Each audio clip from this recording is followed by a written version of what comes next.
general si no se han equivocado en alguna conexión. Si todo está bien, recién ahí encienden la máquina, ¿ya? Que todo esté en su sitio, verifiquen. Este está movido, el SATA. El SATA también verifiquen.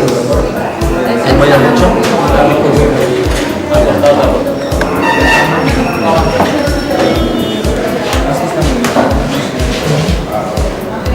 ¿Listo?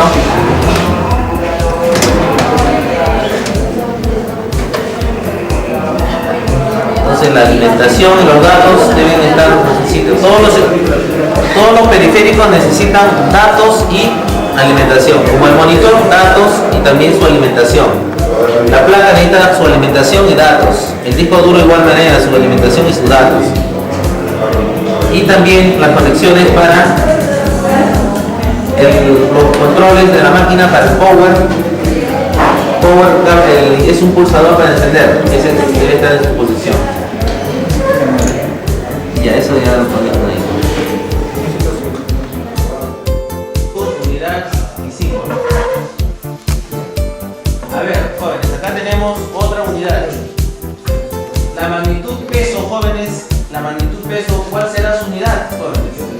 ¿Cuánto pesa usted, jóvenes? A ver, jóvenes, ¿cuánto pesa usted? ¿Cuánto? 110. ¿Cuánto? 63 ¿qué? Kilos. Kilos dijimos que era la unidad de ¿qué? Kilo significa 1000. Kilogramos significa masa. Por lo tanto, nuestra unidad del peso, jóvenes. ¿Cuál sería la unidad del peso? El newton. Y el newton, el peso está afectado por la gravedad, jóvenes. Entonces, masa por gravedad va a ser los famosos newton. Lo que tú tienes de masa lo multiplicas por la fuerza de la gravedad, que es 9,8, y sale cuánto pesas. Newton, ¿ya? Nosotros pesamos en newton, no se olviden. Entonces, la unidad es en newton, su símbolo N mayúscula por nombre de científico. La presión, jóvenes, ¿cuál es la unidad del sistema? Pascal. Nombre de científico, por eso P mayúscula con A. Densidad del flujo magnético, Tesla. Tesla ha sido un científico que trabajó mucho en el área eléctrica, hizo hasta la lámpara inalámbrica, hizo Tesla. Vean por internet, por YouTube, observen Tesla, que fue y todos los inventos. Ya, y su unidad T mayúscula. La torre inalámbrica. Por supuesto, la torre inalámbrica de lámparas se prendían en el aire. Ahora recién están retomando sus inventos de Tesla, porque quieren que la luz eléctrica también sea inalámbrica, no estén conectando muchos cables. El flujo magnético está Weber, ¿ya? El flujo, Weber, ¿ya? Y la resistividad, ya lo dijimos, la resistividad, ¿qué cosa es? Tiene que ver ohmios, tiene que ver qué cosa. Entonces, ohmios por distancia, metros, ¿ya? Ohmios por metro. Entonces, esa es la unidad que se utiliza. Conductividad, jóvenes. También el opuesto de la resistividad, dijimos que ohmios, su opuesto es Siemens. Entonces, igual, ahí está, opuesto, pero la distancia entra a tallar cuando hablamos de conductividad. ¿Sabían ustedes cuánto es su conductividad de su sangre, jóvenes? ¿La sangre es conductora de la corriente, jóvenes? Sí conduce. ¿Por qué conduce? Porque tiene ¿qué? Tiene agua. El agua no es conductora, jóvenes. El agua no es conductora de la electricidad. Algunos dicen el agua es conductora, no es. El H2O es totalmente un aislante porque tiene 8 electrones en su última órbita, ¿ya? Entonces, ¿por qué? Entonces, si ahora le echamos sal, hacemos una combinación, un compuesto, recién ahí se vuelve conductora de la electricidad. Entonces, si a nosotros tenemos conductividad de nuestra sangre, la conductividad de nuestra sangre está en 14 milisiemens por segundo. ¿Ya? Por centímetro cuadrado o por metro, podemos decir, dependiendo de las unidades. ¿Ya? Entonces, 14 milisiemens por centímetro. ¿Ya? Esa es la conductividad de nuestra sangre. ¿Ya? Ahora, ¿qué hacemos sabiendo la conductividad? Podríamos saber si estamos bien también. Si tiene menos sal nuestro cuerpo, nos va a bajar la presión. Si tiene más sal, vamos a tener C. Se nos va a subir la presión. Entonces, la conductividad es importante también conocer, ¿no? La conductividad. Bien, no sé si hay preguntas en cuanto a esa unidad. Siemens por metro, ¿no? Esa es la unidad. Siempre metro. Podemos usar sus múltiplos centímetros, pero podemos trabajar en las unidades básicas. Frecuencia angular. Radian por segundo. Si hablamos de ángulo de radian y frecuencia está en segundo, entonces la frecuencia en un segundo. Frecuencia radian. Radian por segundo. Longitud de onda, jóvenes. ¿Cómo se mide la longitud de una onda? Una onda eléctrica, electromagnética, mecánica. ¿Cómo se mide? ¿Cómo se mide? ¿Cuál será la longitud de la onda? Una longitud pues es una distancia, por lo tanto es el metro, jóvenes, es algo tan simple, ¿no? El metro nada más. Cuando ustedes quieren hacer una antena, ¿cómo hacen una antena? Ponen longitud de onda es igual a la velocidad de la luz entre la frecuencia de la emisora y sale la longitud de la antena que ustedes pueden construir, lo hacen de aluminio y ahí tienen su antena. No es necesario hacer muchas cosas más. Entonces la longitud de la onda es la velocidad de la luz. ¿Cuánto es la velocidad de la luz? ¿Cuánto es? 300.000 kilómetros por segundo. Entre la frecuencia, puede ser, vamos a poner 300.000 kilómetros por segundo entre 100 MHz, que es una frecuencia modulada, por ejemplo, ¿no? En FM. Entonces dividen 300 millones entre 100 millones. ¿Cuánto salen eliminando los ceros? 3 metros la antena. Esa es la antena de una emisora de FM. Permeabilidad, tenemos Henry por metro. ¿Ya? Tiene que ver con el metal, jóvenes, ¿no? Henry tiene que ver con la inductancia. HM. Reluctancia, jóvenes, también tiene que ver con Henry, pero inverso. Si hablamos del inverso de la resistencia, decimos que es Siemens. Y el inverso del Henry, ¿qué sería? Henry inverso, que es la reluctancia. Ahí está, pues. Henry inverso, a la menos 1. Ya, Henry es lo opuesto a la inductancia. Y jóvenes, vamos a hacer una pequeña convertir una magnitud física en eléctrica. ¿Cómo podríamos convertir una magnitud física en eléctrica? Vamos a pensar que hay un movimiento, algo, y lo queremos convertir en electricidad, en un valor eléctrico, que puede ser en corriente, voltaje, etc. Entonces, en este caso voy a usar un potenciómetro. Dice, la magnitud distancia se puede convertir en la magnitud resistencia. Vamos a hacer esa conversión. Por ejemplo, acá tengo que este es un potenciómetro lineal y se encuentra, ¿dónde se encuentra, jóvenes? En el punto 0, acá se encuentra al inicio. Por lo tanto, 0 centímetros va a ser igual a 0 ohmios. La corriente va a entrar y salir sin oposición. Si nosotros avanzamos en la distancia y nos encontramos a 50 centímetros, avanzará también la resistencia a 50 ohmios, la resistencia. Entonces podemos utilizar ese valor óhmico para poder alimentar un instrumento y nos marque la distancia. Capaz el instrumento nos marca 50, pero ya nosotros le ponemos la M y sabemos que es 50 metros o 50 centímetros, dependiendo cómo hagamos las conversiones. ¿Ya? Miren, acá tenemos, ya se encuentra ahora el potenciómetro lineal, se encuentra en el extremo. Avanzó 100 centímetros, o sea, 1 metro. ¿Y cuánto tiene en ohmiaje? 100 ohmios. Estamos convirtiendo una longitud en una magnitud eléctrica ohmio, ¿no? En un parámetro eléctrico que serían los ohmios. Y eso lo podemos utilizar en un instrumento eléctrico, ¿no? Variables o magnitudes de instrumentación.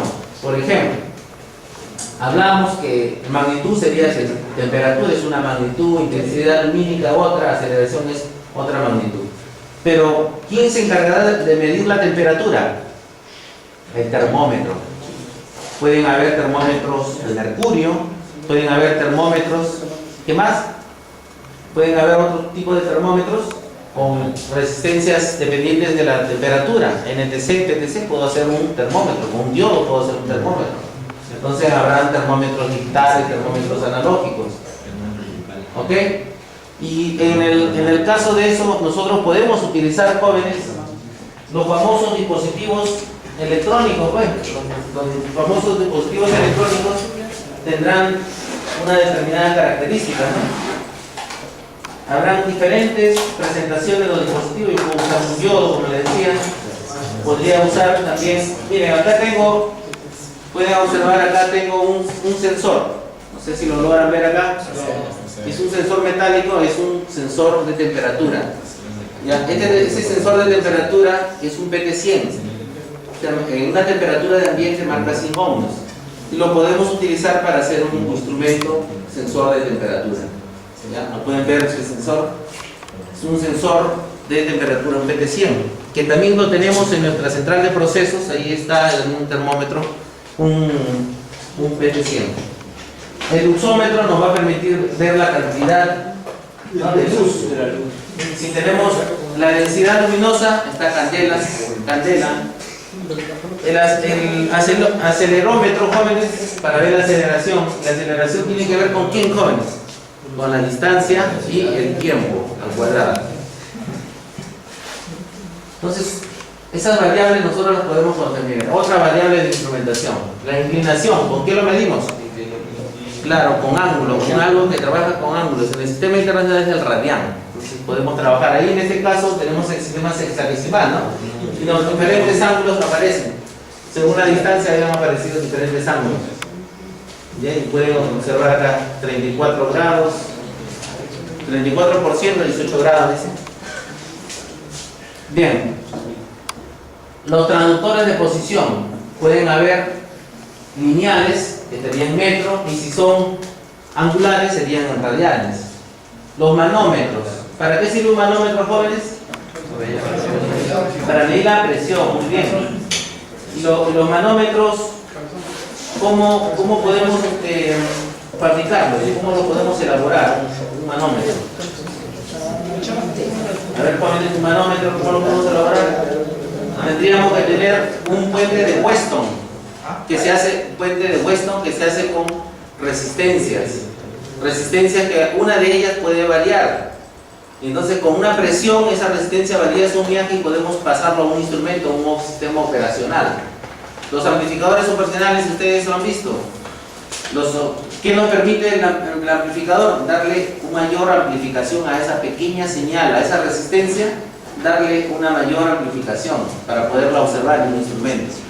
Entonces, por ejemplo, acá tengo, jóvenes, en esta parte de acá tengo un manovacúmetro.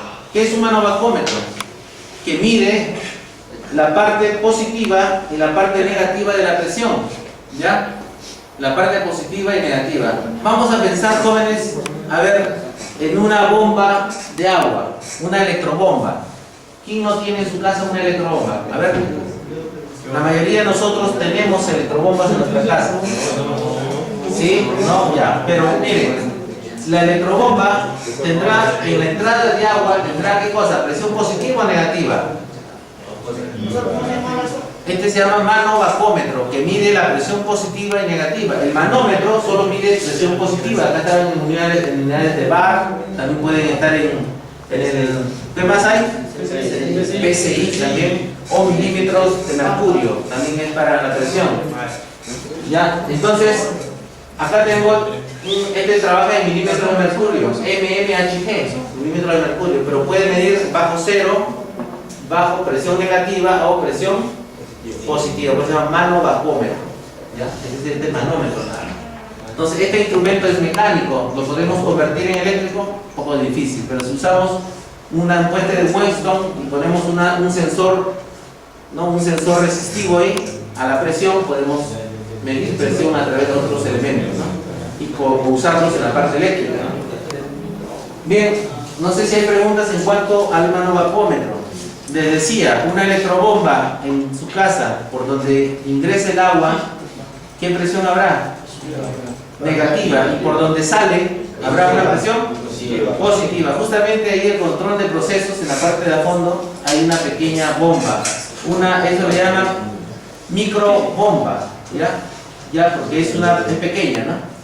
En esa microbomba podemos también hacer esas mediciones de presión. Ahí van a haber sensores de presión también. Bien. Otras variables de instrumentación, tenemos fuerza, está empujando a alguien y esa fuerza está en newton. La torsión, que damos en newton por distancia, metro. Observen cómo acá tiene dos ganchitos este instrumento para medir la presión, tiene dos ganchitos. Entonces haremos una torsión y lo va a medir, ¿no? La torsión para ver el par de arranque también puede medir. Y tenemos ahí de 0 a 100% de humedad. También ese es una medida de la humedad, ¿no? El vapor. Otro variables de instrumentación, jóvenes. Caudal. ¿Qué cosa es el caudal? El agua, jóvenes, cuando fluye el agua. ¿Ya? Fluye el agua. El agua, ¿qué cosa tiene, jóvenes? Va a haber una fuerza, ¿no? Ese es el flujo. Caudal o flujo lo mismo. Entonces va a haber una determinada velocidad del agua, una intensidad de agua. Entonces habrá un instrumento que va a medir eso. Yo tengo por acá, este instrumento es para visualización de interfaz humana. Es este de acá, por ejemplo. Cuando pase el agua, levantará un pedazo de metal que se encuentra en el transcurso de esta tubería.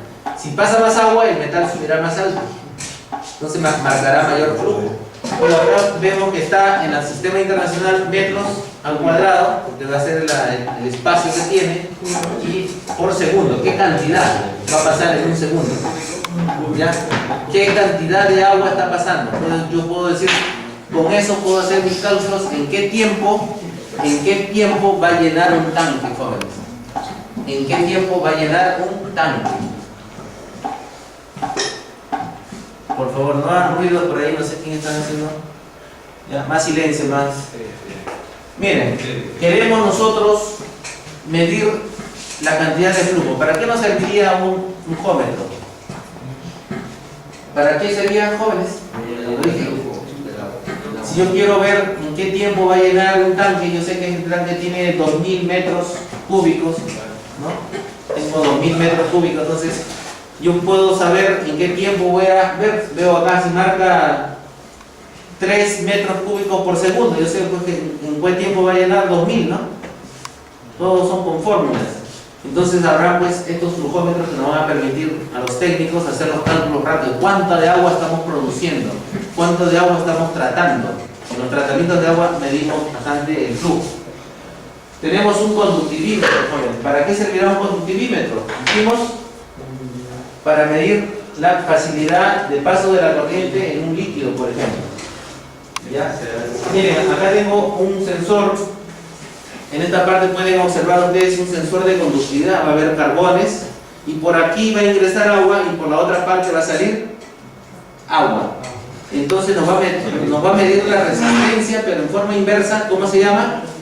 Siemen, conductancia, pero como hay distancia, diámetro, viene a ser conductividad, la facilidad con que pasa el agua en una determinada área, ¿no? Y longitud.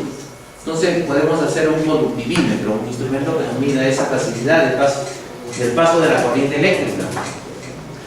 Modernamente existen otros jóvenes como esto, conductímetros más pequeños, o sea, sensores de conductividad mucho más pequeños que nos pueden hacer el mismo trabajo. Son carbones también que nos van a medir la facilidad de paso de la energía eléctrica por ahí.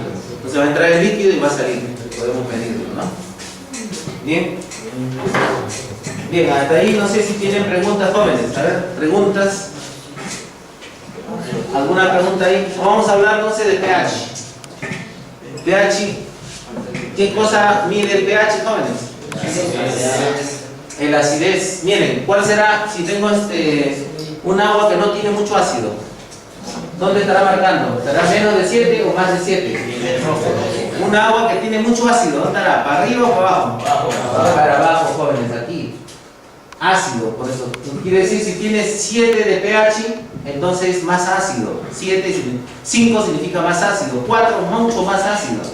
Y cuando marca 7 es el agua potable debe tener 7 de pH. Si empieza a subir, jóvenes, tiene menos ácido. Y aquí cuando es alcalino, ¿habrá ácido? Ya no tiene ácido, o sea, ya no tiene ácido cítrico, puede ser ácido muriático, etc. Diferentes tipos de ácidos que existen. Entonces, en los alcalinos estarán libres de esa acidez. Bien, no sé, preguntas. Sensor, jóvenes, vamos a entender bien qué es un sensor. Un sensor es un elemento que se encuentra en contacto directo ¿con quién? Con la magnitud que se va a medir. Y se lo proporciona esa magnitud, se la proporciona ¿a dónde? Al transductor. Algunos dicen sensor, transductor, todo es igual, pero hay que darle la diferencia, cada palabra tiene su propiedad. Ya, el sensor está en contacto entonces con el medio a medir. Es el que capta del ambiente físico, capta la señal. Entonces tenemos acá, por ejemplo, ahí está captando el aire, podría ser, o está captando el agua. Bien, ahí tenemos una parte del sensor, podría ser ese un ejemplo. Dice, ¿el transductor qué será? Es el elemento que traduce o transforma un tipo de energía en otro más adecuado para el sistema. ¿En qué energía necesita el sistema, jóvenes? El sistema eléctrico, claro, necesita un parámetro eléctrico. Entonces el sensor le va a entregar, vamos a pensar en esta paleta es el sensor y le entregará la información a este generador que viene a ser el transductor, y él transforma la energía mecánica, la transformará en ¿qué? Energía eléctrica. Pero esta energía eléctrica será bueno para llevarlo a un instrumento, a un equipo. No, porque capaz es muy alta o muy baja. Vamos a ver, por ejemplo, ahí está usándose un transformador. ¿Qué hace el transformador, jóvenes? Transforma, hace una reducción de los parámetros eléctricos. Si existe acá mayor tensión, hará que salga una tensión menor. Si es un reductor de una tensión mayor, una tensión menor. Y observen acá, normalmente las variables de un equipo son de 4 a 20 miliamperios. ¿Quién hace ese equipo? ¿Cómo se llamará esto? Si sabemos que este es el sensor y este es el transductor, este elemento que adecua a que salga un parámetro establecido estándar, ¿cómo se llamará? ¿Cómo? Transmisor. Entonces ese transmisor tiene ya una corriente estándar en el sistema, ¿correcto? Normalmente de 4 a 20 miliamperios. Eso es lo que se utiliza para poder transmitir la información. Eso llegará pues al sistema. Por ejemplo, si es un PLC, eso sí lo va a trabajar con ese tipo de corriente, ¿no? Bien, vamos a ver qué cosa será un captador. Es un dispositivo encargado de recoger todo tipo de información en el sistema para realimentarla. Todos los sensores, transductores que se encuentran ahí, ¿no? Y los transmisores, todos ellos serán captadores o no. Informa en conjunto, por eso que dice que un transductor viene a ser un sensor más un... ¿Qué cosa es? Un sensor más un transductor. Todo eso viene a ser un captador. Capta el medio, capta el ambiente físico, eso lo capta. Miren todos los tipos de instrumentos que podemos tener acá, captadores. Todo esto le podemos llamar captadores. ¿Para qué sirven estos captadores, jóvenes? Para poder sensar lo que está sucediendo y realimentar esa variable al sistema de control. Cuando nosotros estamos calentando el agua, por ejemplo, con una resistencia calefactora, estamos calentando el agua para controlar que esa resistencia, el agua no caliente más de lo debido, habrá pues un captador que estará midiendo la temperatura del agua y le estará informando al sistema de control: calienta más porque el agua está fría, o calienta menos, o apágate porque el agua ya llegó a la temperatura adecuada, ¿correcto? Entonces este captador va a captar el medio, lo que queremos saber qué es lo que sucede. Hasta ahí no sé si hay preguntas, jóvenes. Entonces en un sistema cerrado se usan los captadores, ¿no? Para poder controlar que las variables se mantengan a un determinado nivel. Entonces lo podemos controlar, nivelar. Controlador industrial. ¿Qué es un controlador, jóvenes? ¿A ustedes les gusta eso bastante? Escuché el otro día que dicen, me encanta el PLC, decía uno. Y a otro me dice, a mí me gustan los motores también, decía el otro. Entonces, sabemos que el controlador, ¿qué es? Es un aparato con memoria que realiza funciones lógicas. El I, la O, esas cosas. Y pueden estar temporizados, es decir, tienen los segundos, los tiempos. Que en 5 segundos se prenda, en 10 segundos se apague, que suceda esas cosas en el tiempo, ¿no? Conteos, también hace conteos. Permite controlar la activación de los actuadores. El PLC botará una información en su salida que va a ir al actuador. ¿Qué es el actuador, jóvenes? El motor. Muy bien, ese sería el actuador. Directamente, posiblemente el PLC lo puede activar a ese motor, o capaz necesita una interfase. Una interfase que podría ser un contactor. Si es que consume mucha corriente este famoso motor, tendremos que usar un contactor para poderle proporcionar la energía, ¿no? Por eso ustedes trabajan mucho con contactores.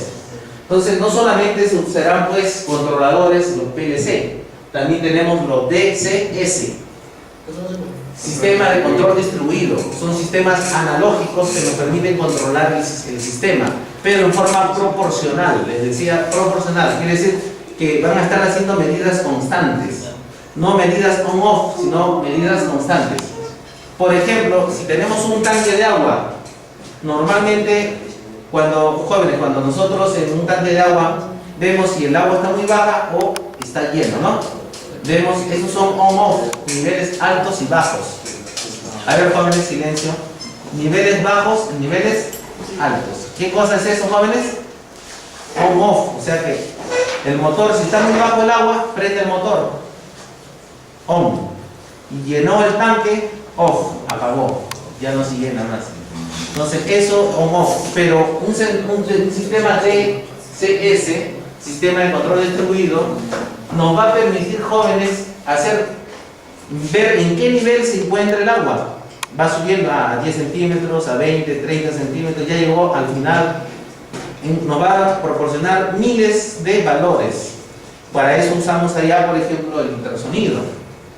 Mandamos información ultrasónica y podemos medir las distancias. Sí, dígame. Y el interruptor de nivel que se utiliza en los tanques, en los sistemas, Claro, ¿en cuál de los tres estaría? Estaría pues en sistemas digitales. Ya, ojo, hay PLCs que también trabajan ahora con sistema analógico.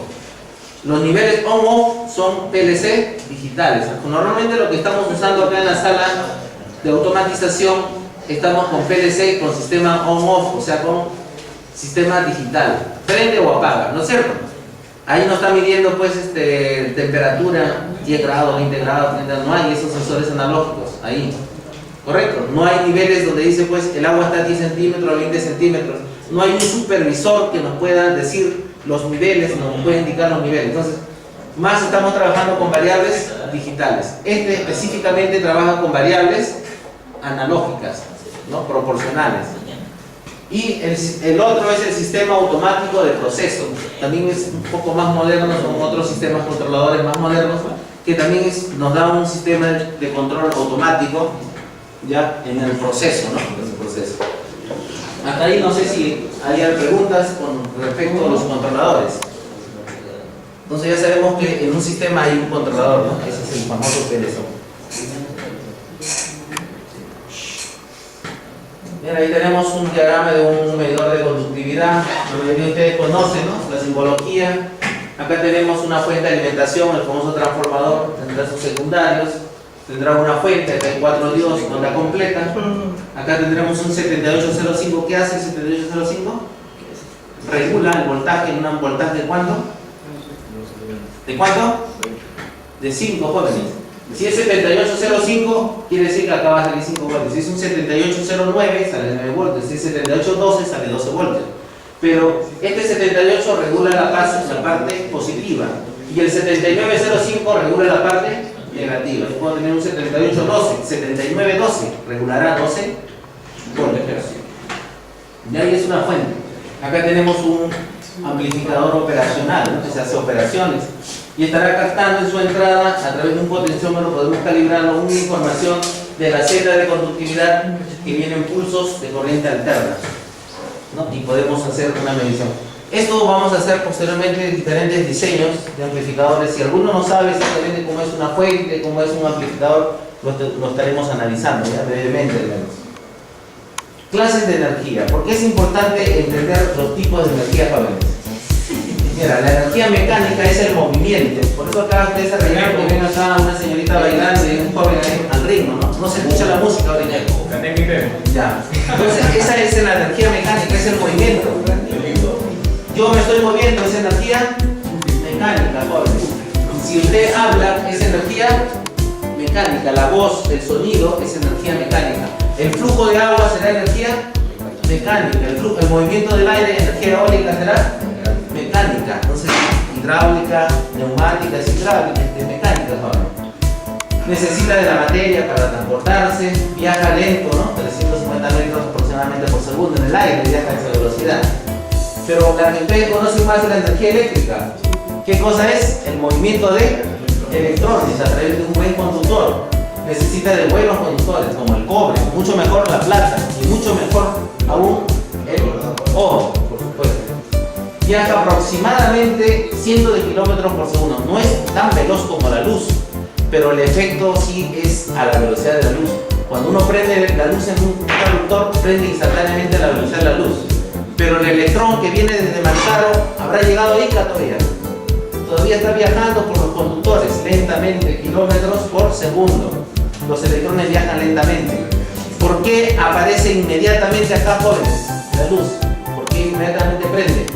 Porque todos los conductores están llenos de ¿qué? Es como una manguera con agua. Prenden, están llenos de electrones. Abren el caño y la manguera está con agua, sale el agua inmediato. Si está vacía, demora un montón en salir del agua, porque va a llenar la manguera. Eso es. Hay otra energía, jóvenes, la energía electromagnética, que es el movimiento de los campos magnéticos y el campo eléctrico. ¿Necesita materia? No, no necesita, joven. No necesita materia para transportarse. O sea, la luz no necesita materia. Del sol a la tierra no necesita materia. Viene por el vacío, por ondas, muy bien. Viaja 300.000 kilómetros por segundo, porque es luz. ¿Cómo se forma el campo electromagnético? Campo electrostático, o sea, del capacitor, vamos a imaginarnos ahí. Y el campo magnético de la bobina, por ejemplo. Si esos dos campos se encuentran, se convierten en campo electromagnético. Esas son las ondas de radio. La luz que viene del fluorescente, la luz que viene del proyector son ondas electromagnéticas. El calor, el infrarrojo es onda electromagnética. Los rayos X, los rayos gamma, la luz visible son ondas electromagnéticas. Su celular emite ondas electromagnéticas, las emisoras de radio, de televisión, los satélites, todo funciona como ondas electromagnéticas, campos eléctricos y magnéticos. Bien, jóvenes, preguntas. Muy bien, acá estamos terminando con el sol. El sol da energía a las plantas, nos da energía el sol a las plantas, a los animales y también a los artefactos eléctricos, también los alimenta indirectamente, porque tenemos los yacimientos, tenemos de petróleo, tenemos los yacimientos de carbón, tenemos el sistema en el Mantaro que está, la energía mecánica, ¿no? El sistema hidráulico. Entonces, se transforma, la energía del sol se transforma, esas ondas electromagnéticas del sol se transforman en diferentes tipos de energía química, energía eléctrica, ¿no? Y así se va transformando. Las plantas transforman la energía del sol en energía química. Y por esto este animalito se está moviendo, ¿por qué? Porque se está alimentando con energía del sol. Y así la radio también les va a llegar, a través de un panel solar podemos alimentar una radio, también se puede alimentar de la energía del sol. Bien, jóvenes, hasta aquí. Quiero ver si hay preguntas y estaremos descansando unos minutos para continuar ¿ya? Con otro tema. ¿Ya? Bien, jóvenes, no sé, ¿hay preguntas? ¿Qué era el DCS?